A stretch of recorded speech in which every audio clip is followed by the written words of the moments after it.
네, 오늘도 귀하고 복된 수요일 저녁 우리 출애굽기서 강의 말씀 19번 19번째 시간입니다. 우리 언약식이라는 제목으로 할 말씀 함께 나누도록 하겠습니다. 옆에 계신 분 다시 한번 인사할까요? 샬롬, 참 잘 오셨습니다. 반갑습니다. 네, 오랜만에 또 뵙는 분들도 계시고 늘 함께 뵙는 우리 귀한 가족분들, 네, 반갑습니다. 참 잘 오셨습니다.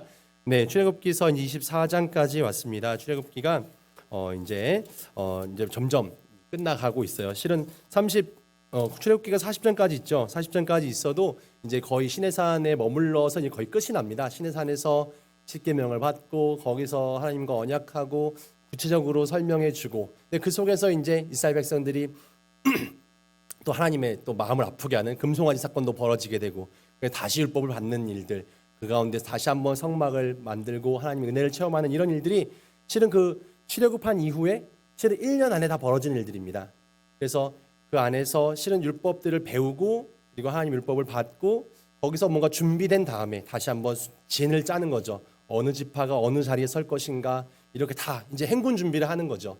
그래서 거의 한 200만에 가까운 인원이 우리가 어떻게 가나안까지 갈 것인가, 어떤 순서대로 어떤 모양으로 어떤 어려움들을 어떻게 극복해 나가면서 이런 것들을 계획하고 준비하는 기간이 1년 걸렸고요.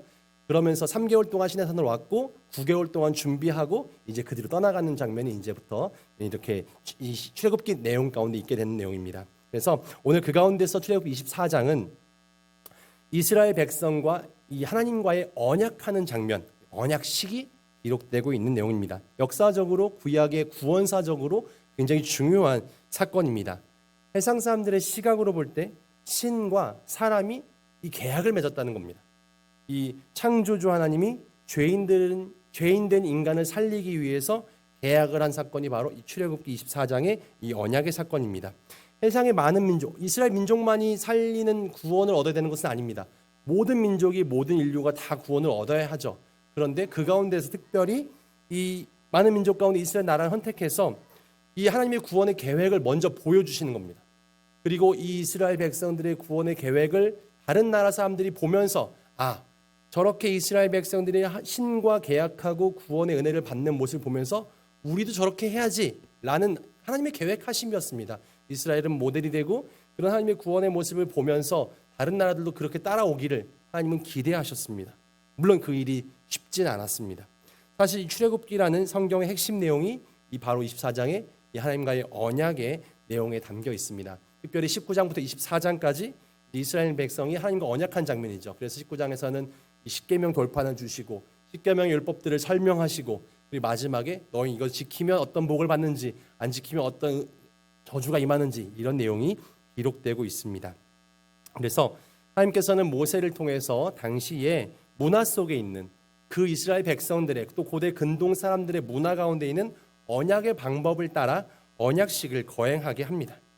애굽의 종으로 살았던 이스라엘 백성들이 이제는 애굽의 바로나 아니면 우상들이 아니라 하나님을 그들의 왕으로 섬기고 하나님 법을 따르는 하나님 백성이 되기로 다짐하고 계약을 맺는 그런 언약의 장면이 오늘 말씀입니다. 그래서 이 옛 언약을 구약이라고 합니다. 실은 옛 약속이죠. 근데 어떤 약속이냐? 구약엔 실은 많은 약속들이 나옵니다. 근데 대표적으로 어떤 약속을 옛 약속이라고 부르는가? 바로 이 출애굽기에서 하나님과 이스라엘 백성들이 구원의 약속을 맺은 것이 바로 옛 약속입니다. 그래서 이 옛 약속, 구약, 이것을 제대로 우리가 이해해야 나중에 새롭게 펼쳐질 신약, 예수 그리스도께서 오셔서 새롭게 맺은 언약을 우리가 더 잘 이해할 수 있습니다. 옛 언약이 역사적인 사실로 이스라엘 민족 가운데 있었고, 이 언약을 성경에 기록해 놓으시면서 하나님께서는 어떤 생각으로, 어떤 마음으로 이 인간과 언약을 맺으셨는가, 그리고 자기 백성을 구원하시는가, 우리가 함께 다시 한번 자세히 보기를 소망합니다. 이것을 잘 이해해야 우리가 새로운 약속도 잘 이해할 수 있고, 이 언약의 약속을 믿고 언약의 내용을 믿고 순종할 때 하나님께서 이스라엘 백성에게 주시고자 했던 은혜가 우리 가운데도 임하게 되는 겁니다. 약속대로 구원해 주시는 은혜가 우리 가운데도 펼쳐지게 되는 겁니다. 아담과 하와도 사실은 이 언약을 통해 복을 누렸습니다. 하나님과의 언약을 지키면 복을 누리지만 언약을 어기면 계약대로 죄 아래에서 죽게 됩니다. 그래서 하나님은 그냥 기도하면 말 잘 들으면 구원하시고, 말 안 듣거나 마음에 안 들면 저주하시는 분이 아니라 언약을 지키면 구원하시고 복을 주시고 생명을 주시지만 언약을 어기면 그들은 그 계약 때문에 계약에 적혀 있는 대로 죄 아래 죽게 됩니다. 죄로 말미암아 죽은 우리를 살리기 위해서 하나님께서는 여자의 후손을 통해 뱀의 머리를 상하게 할 것이다. 이 창세기 이 3장에 나와 있는 그 약속들, 그것들이 성경에 쭉 이어지게 됩니다. 여자의 후손에게서 구원의 언약을 펼치겠다는 하나님의 구원의 계획.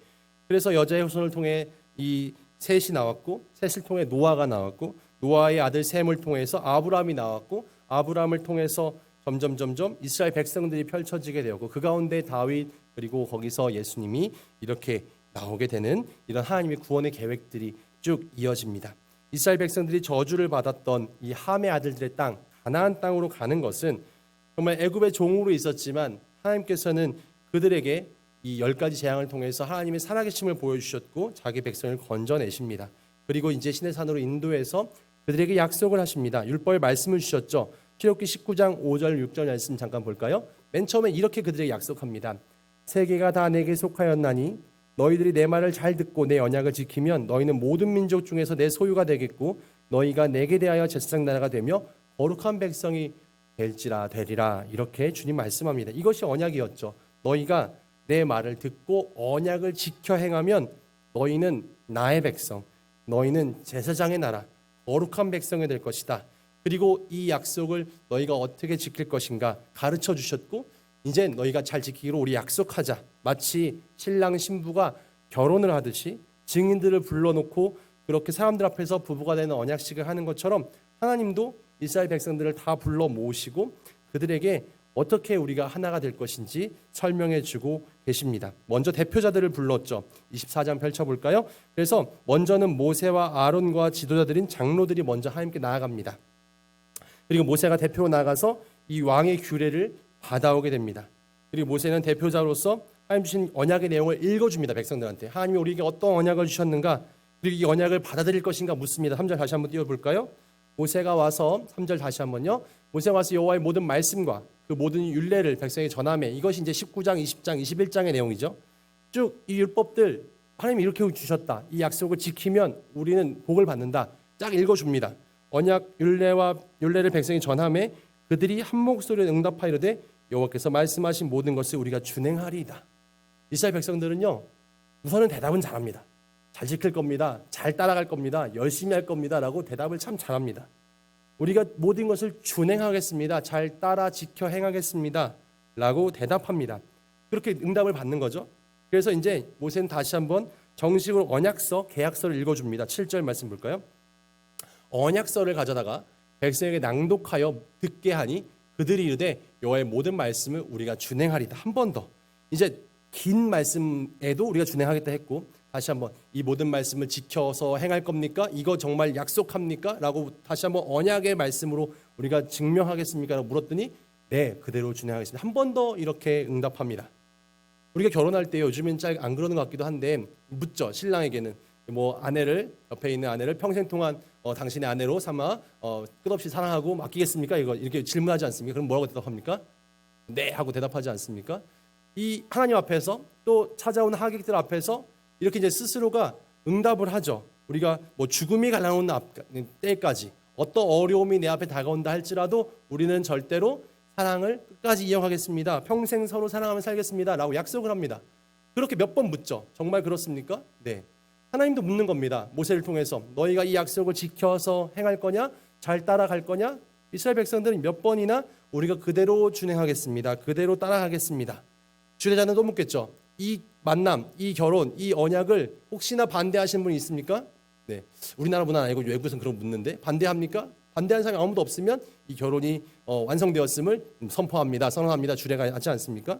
그래서 언약이라는 것은 인격을 가진 사람들이 자신의 인격으로 자신의 마음으로 내가 이 사람과의 언약을 잘 지켜 행하겠다 약속하고 상대방도 마찬가지로 약속하고 또 증인들이 함께 인정하고 그렇게 받아들이면서 이렇게 가능해집니다. 하나님과 이스라엘 백성들의 언약도 그렇게 이루어졌습니다. 하나님께서는 일방적으로 사람을 너는 내 말 들어 너희는 무조건 안 들으면 혼나 이게 아니라 선택하게 합니다. 너희가 나와의 언약을 지킬 것인지 안 지킬 것인지 나의 백성이 될 것인지 안 될 것인지 너희가 선택해라. 실은 아브람과 하와에게도 선택하게 한 거죠. 너희가 이 선악과 이 동산 에덴 동산에서 나의 백성으로 나의 창조물로 나의 피조물로 마음껏 누리며 살 수 있지만 나와 약속을 하나 하자. 그 동산 가운데 있는 선악을 알게 하는 나무의 열매는 너희가 먹으면 절대 안 된다. 이걸 선택하는 것은 너희의 자유다. 하지만 나는 너희에게 명령하기를 이것을 나를 인정한다면, 나를 존중한다면, 나와 약속을 기억한다면 절대로 먹지 말라. 이걸 먹으면 너희는 정령 죽게 될 것이다. 선택권은 그들에게 넘기는 거죠. 하지만 너희가 선택해서 내 편이 되기를, 나의 마음을, 나의 뜻을 따라오기를 그렇게 우리에게 주고 있습니다. 그것을 자유의지라고 했죠. 하나님 이스라엘 백성 선택함에 있어서도 마찬가지입니다. 너희가 나의 백성이 되어서 나의 뜻을 따를 것인지, 그래서 나의 백성이 되고 세상의 어떤 제사장 나라가 될 것인지, 대표성을 가지고 백성들의 죄를 이렇게 내게 하는 그런 공동체가 될 것인지 너희가 선택해라. 그래서 그들은 그렇게 하겠다고 다짐을 합니다. 그래서 주님은 약속합니다. 그 계약서에 있는 대로 혜택이죠. 복을 주겠다. 약속해 줍니다. 그래서 이제는 생명을 상징하는 짐승의 피를 뿌리면서 언약을 하게 됩니다. 언약의 내용을 다 이해하고 인정한다는 의미에서 당사자가 서로 도장 찍는 것 같은 행동입니다. 피를 흘린다는 것은 내 생명을 걸고 언약하는 그런 의미가 있습니다. 하나님 입장에서는 죽을 죄인을 살리겠다는 의미가 있고, 백성들의 입장에서는 하나님 앞에서 내가 언약을 지키지 않으면 내가 생명을 내어놓겠습니다라는 그런 각오가 있는 그런 의미의 희생의 언약의 약속이었습니다. 그래서 바로 언약의 피입니다. 그래서 11절 보면 모세와 제사장들과 70명의 장로들은 이제 그렇게 약속을 하고 이 짐승의 피를 내어서 하나님과 약속을 하고, 그렇게 약속이 끝난 다음에는 먹고 마셨다라고 11절 기록합니다.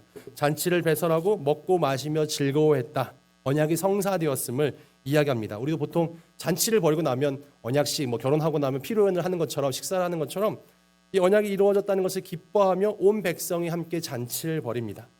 하나님은 죄로 죽어버린 자기 백성을 살리기 위해서 이스라엘이라는 나라를 세우시기로 작정하셨고 그들과 계약합니다. 그리고 이스라엘 백성들을 통하여서 모든 민족을 살리고자 하는 구원의 계획을 이제 펼쳐 가십니다. 그리고 계획을 세우고 언약을 맺었던 것이죠. 이것은 하나님과의 언약이기 때문에 변하지 않는 언약이었습니다. 12절 말씀 볼까요? 그래서 이 십계명과 레위기 율법의 말씀입니다. 여호와께서 모세에게 이르시되 너는 산에 올라 내게로 와서 거기 있으라. 내가 그들을 가르치도록 내가 율법과 계명을 친히 기록한 돌판을 내게 주리라. 그러니까 먼저 하나님은 모세한테 십계명을 주셨죠. 근데 십계명을 말씀으로 전해 주신 겁니다. 그런데 이미 모세는 가르쳤어요. 하나님 말씀, 우리에게 연약한 하나님의 약속은 이겁니다. 이렇게 지켜 행해야 됩니다. 근데 하나님은 언약한 이 백성과 이스라엘 대표인 모세에게, 모세야 다시 한번 시내산으로 올라와라. 그리고 내가 이 지워지지 않는 돌로 된 판에다가 내가 나의 약속을 기록해 주겠다. 그래서 이스라엘 이 모세를 불러오는 거죠. 가르칠 수 있도록 율법, 계명 너희에게 주겠다. 그리고 그것이 지켜질 때 내가 복을 내리겠다라고 약속하면서 이것들을 기록해 주십니다. 이것이 이제 하나님의 법, 십계명과 레위기 말씀이 되는 것이죠. 이것을 이스라엘 백성들 이제 목숨 걸고 지켜야만 복을 누리게 되는 겁니다. 모세는 이 말씀을 끊임없이 가르쳤습니다. 그리고 신명기서에서는 하나님 말씀은 멀리 있는 것이 아니라 너의 입에 있고 마음에 있다라고 말합니다. 계속해서 입으로 읽고 마음으로 묵상하면 누구나 행할 수 있는 말씀이다라고 이야기하고 가르쳤습니다. 그러나 이스라엘 백성들은 가나안에 도착하자마자 모세가 죽고 나자, 그리고 가나안에 도착해서 이젠 떠돌이 나그네가 아니라 정착민이 되고 내가 농사짓고 소유를 갖게 되고 가나안의 풍성한 복을 누리게 되면서 하나님을 잊어버리게 됩니다. 애굽의 종으로 있을 때는 그렇게 구원해달라고 외쳤지만 이제 땅을 받게 되고 풍성한 복을 누리게 되자 그 하나님의 은혜를 다 잊어버리게 됩니다. 하나님은 끊임없이 경고했습니다. 너희가 내 약속과 내 언약을 지켜 행할 때만 복을 줄 것이다. 그러나 이스라엘 백성들은 그런 하나님의 말씀을 다 잊어버리게 됩니다. 하나님은 끊임없이 선자들을 보내어서 경고도 하고 때로는 책망도 하고 때로는 대적들을 보내어서 고통도 당하게 했지만 결국 이스라엘 백성들은 하나님 배반하고 떠났고 결국에는 세상의 우상과 음란의 죄악에 빠지게 되었고 결국 망해버렸습니다. 언약에 기록된 대로, 계약서에 있는 대로 나를 배반하면 망한다고 되어 있기 때문에 이제 몽둥이를 들어 이스라엘을 치셨죠. 그래서 기원전 722년에 아수르에서 북이스라엘 망했고 기원전 586년에 바벨론에 의해서 남유다도 망하게 됩니다. 이때 하나님께서 마지막 선지자였던 예레미야를 통해서 이런 약속, 예언을 하십니다. 제가 잠깐 볼게요. 지금 이스라엘 백성들은 언약을 어김으로 망하지만 하나님의 약속은 변함이 없다. 약속을 어겼기 때문에, 약속을 어긴 주체는 이스라엘 백성입니다. 너희는 약속을 어겼기 때문에 망한다. 이것이 원래 계약이었기 때문에. 그런 나의 언약은 변하지 않는다. 내가 새로운 계약을 줄 텐데 이 새로운 언약은 돌판에다 언약을 기록하지 않고 사람의 마음에다가 기록해서 언약을 어기지 못하도록 하겠다. 예레미야의 예언이었습니다. 모세는 돌판에다 기록했고 그 돌판을 보지 못한 사람들, 기억하지 못한 사람들은 다 말씀을 잊어버리고 언약을 까먹지만 너희가 이젠 이것을 잊어버리지 않도록 너희의 마음판에다가 언약을 새겨주겠다. 이것이 바로 새로운 언약, 신약의 말씀, 신약에 대한 예언이죠. 이제 그 신약의 예언으로 오신, 신약의 새로운 약속으로 오신 예수 그리스도는 더 이상 글이나 돌판으로 존재하는 것이 아니라 우리 마음 가운데로 찾아오십니다. 이스라엘은 하나님과 언약을 어김으로 망하게 되었지만 완전히 망한 것이 아니라 이 하나님의 말씀을 깨닫고 회개한 일부 백성들이 살아남아서 바벨론의 포로로 갔고 그들이 돌아오게 되었고 그들이 이제 약속의 말씀을 지켜 행하면서 신약까지 이어지게 되었고 그 약속은 예수님을 통해서 다시 한번 완성되게 됩니다. 예수님이 우리 가운데 찾아오시고 우리는 그 예수님 믿기만 하면 예수님이 우리 마음판에 새겨짐으로 우리는 약속을 지키는 백성이 되고 구원의 백성이 됩니다. 예수님께서 이 땅에 오셔서 하나님 말씀 다시 한번 가르쳐 주시고 그 말씀에 행할 때 죄가 떠나고 귀신이 내어 쫓기게 되고 질병이 떠나가고 눈먼 자가 보게 되고 귀머거리가 듣게 되는 하나님 나라가 보여지게 됩니다. 성령께서 오시면 이것이 예수님 때만 이루어지는 것이 아니라 너희 모두에게도 이루어질 것이다. 예수님 약속하셨습니다. 우리는 이 생각합니다. 기적은 예수님께서만 행할 수 있다. 예수님은 병든 자도 고치시고 눈먼 자도 뜨게 하셨고 죽은 자도 살리셨지만 예수님이 이제 안 계시니까 이젠 그런 기적이 일어나지 않나 생각할 수 있지만 그렇지 않습니다. 예수님 분명히 약속하시기를 이젠 나는 떠나갔지만 너희와 함께 돕는 영, 보혜사 성령이 너희와 함께 할 때 너희는 이런 능력이 나타날 것이고 그런 하나님 나라가 너희 가운데 이루어지게 될 것이다. 다시 한번 예수님은 언약식을 하십니다.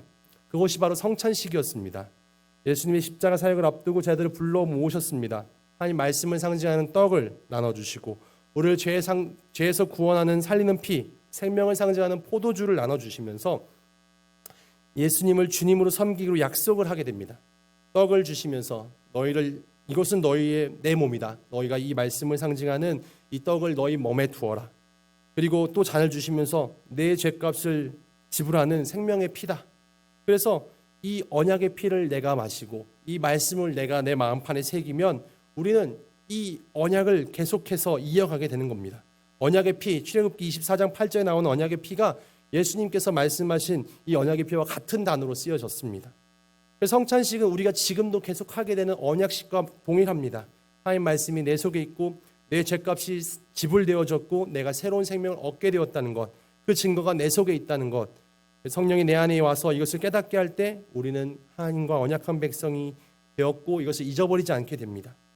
하나님은 오늘도 우리에게 끊임없이 이렇게 언약을 맺고 이 언약을 잊어버리지 말라고 말씀하고 계십니다. 요한 사도는 우리에게 말씀합니다. 하나님은 사랑인데 그 사랑이 너희 속에 들어오게 되면 너희가 사랑하게 될 것이다. 이 사랑이 너희 속에 들어오게 되면 너희가 오래 참게 될 것이고 오래 온유하게 될 것이고 성내지도 않게 될 것이고 교만하지도 않게 될 것이고 자기 유익도 구하지 않고 인내하고 섬기게 될 것이다. 성령 충만한 사람, 하나님의 사랑이 있는 사람은 그렇게 행동하게 될 것이다 라고 말씀해 줍니다. 이것이 우리가 언약한 대로 행하는 삶이죠. 예수 믿는다는 것은 새로운 약속이 내 안에 들어왔고 새로운 언약이 내게 실행되게 되었고 이 새로운 언약이 실행되는 사람은 내 안에 사랑이 실천되는 사람, 사랑이 실현되는 사람입니다.